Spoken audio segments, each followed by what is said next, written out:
President Joe Biden addressed the nation tonight for the State of the Union address. The mission? To meet the moment at a time Americans' confidence in him has been dropping or staying flat. National correspondent Christine Frizzell has more on the president's message. President Biden touching on multiple issues polls have shown he has some work to do with voters. Until the Democratic National Convention this summer, it could be the largest audience he'll get to lay out his re-election message. It was not a campaign speech, but this year's address started off with the focus on his opponent. President Joe Biden contrasting his views on Russia and Ukraine, abortion rights, and democracy, and former President Trump's role on January 6, 2021. This is the moment to speak the truth and to bury the lies.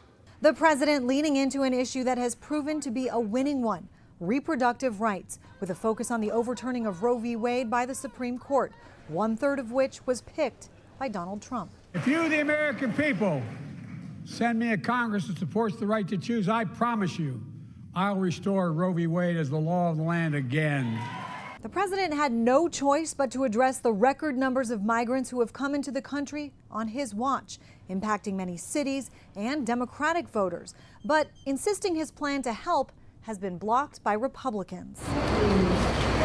Republicans blame Biden for upending policies they say worked and continuing to talk about 22-year-old Laken Riley, a woman recently murdered. The prime suspect, Jose Ibarra, not only in the country illegally, but he'd been arrested before and released. A Biden migrant has been charged with brutally attacking her, beating her, kidnapping her, and murdering her on the campus of the University of Georgia. Looking ahead, President Biden is set to take his message on the road. He'll spend Friday in Philadelphia and then head to Atlanta on Saturday. Pennsylvania and Georgia, of course, battleground states he'll need to swing his way in November. On Capitol Hill, I'm Christine Frizzell.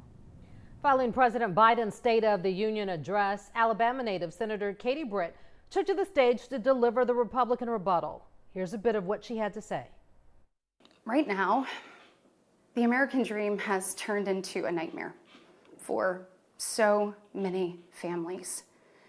The true, unvarnished state of our union begins and ends with this. Our families are hurting. Well, Senator Britt touched on several other topics, including the border, crime, and the economy.